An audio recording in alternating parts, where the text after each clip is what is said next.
people have no energy? Because mental diarrhea. You eat bad food and then try to stop diarrhea, it's not going to work. This much you do. Tonight before you go to bed, keep it down and go to bed. In a little while, if you simply sit here, things around you will reverberate.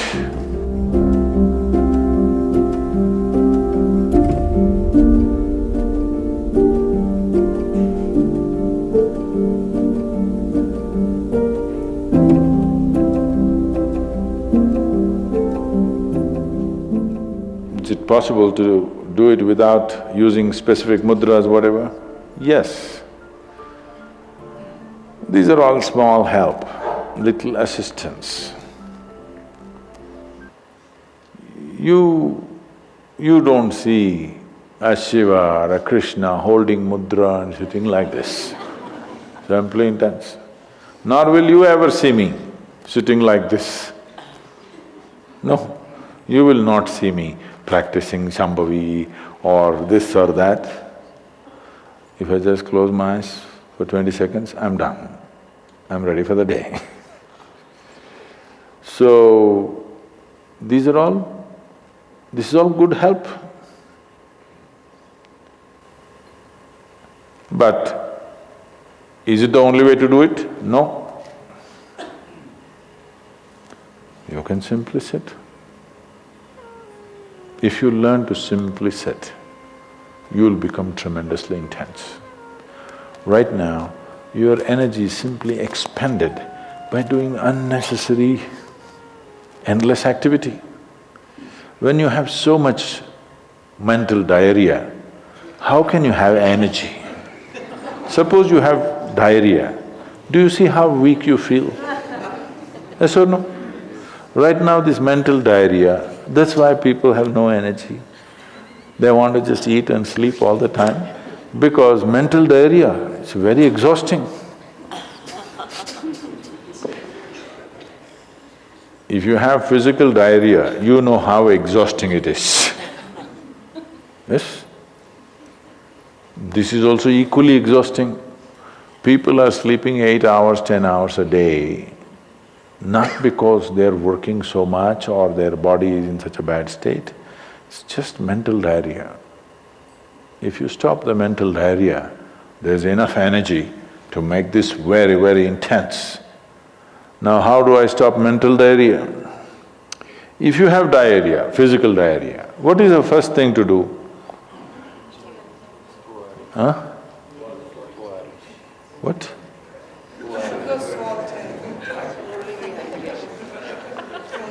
Yes, run to the toilet, I know that.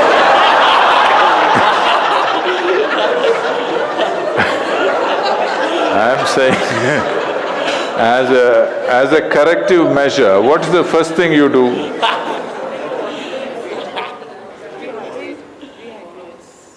No, as a corrective measure, what is the first thing you do?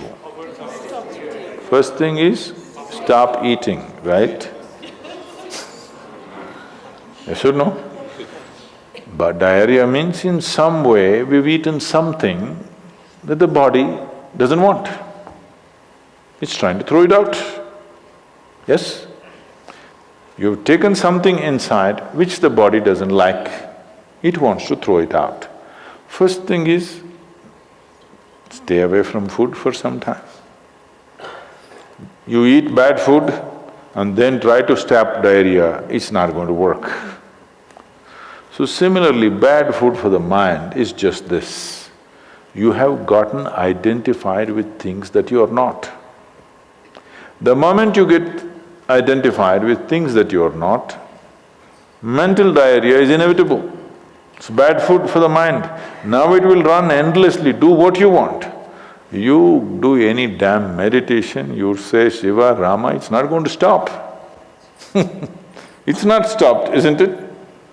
Because bad food is being eaten every day, you're getting identified with more and more things and you want to stop your mind, you do whatever kind of circus, it is not going to stop. If you disidentify with everything, if you understand what is you and what is not you, If you keep a little distance from that, mind will become still. If you want, you can use it, otherwise you can keep it.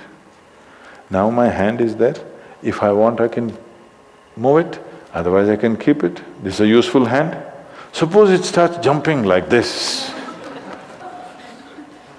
You clearly know there is some kind of an ailment, isn't it? Yes or no? So if hand is jumping, you know it's an ailment. If mind is jumping, is it an ailment or no? The ailment has come because continuous wrong diet. You tell your mind that I am this, I am this, I am that, I am that. It's having diarrhea. You stop giving it wrong food. If you clearly see what… even if you do not know what is me, at least you know what is not me, isn't it? This much you do. Tonight before you go to bed, sit on your bed and sit down and discount everything that is not you. This house in which you're living, is this me? No. This loving parent or mother, father, wife or husband or child, they're wonderful, but is this me? No. Now these nice clothes I'm wearing, is this me? No. Now my body, I like it, but is this me? No. Now I'm having so many thoughts, is this me? No. Now I'm having wonderful emotions, is this me? No. Like this, everything that's not you, before you sleep, keep it down and go to bed. Tomorrow morning, you will wake up considerably more intense than today. Every day you do it.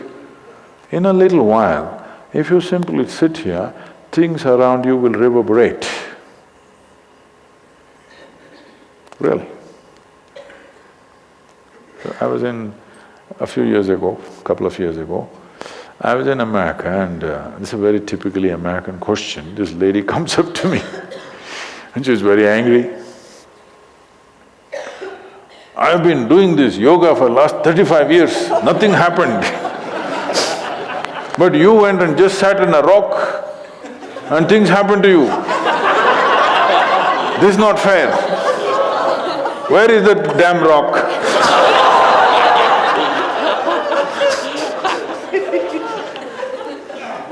She thinks it's the rock which did it.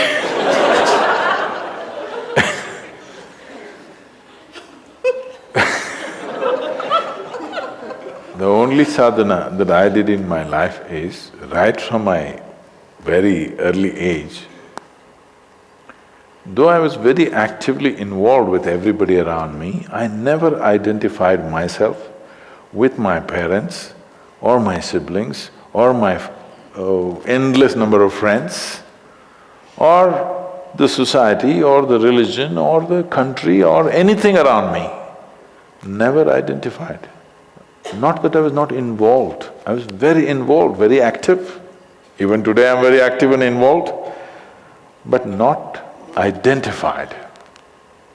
If you don't identify with anything, there is enough energy in this to become intense.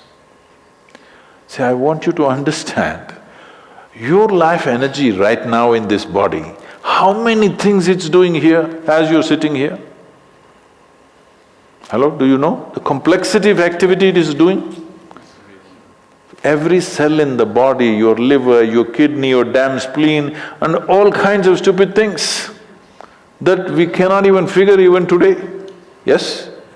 Just see as you sit here, how many things this energy is doing. Obviously it must be intense to do all this. You are not able to experience it because of diarrhea. When you have diarrhea, that's how you feel, isn't it? Yes or no?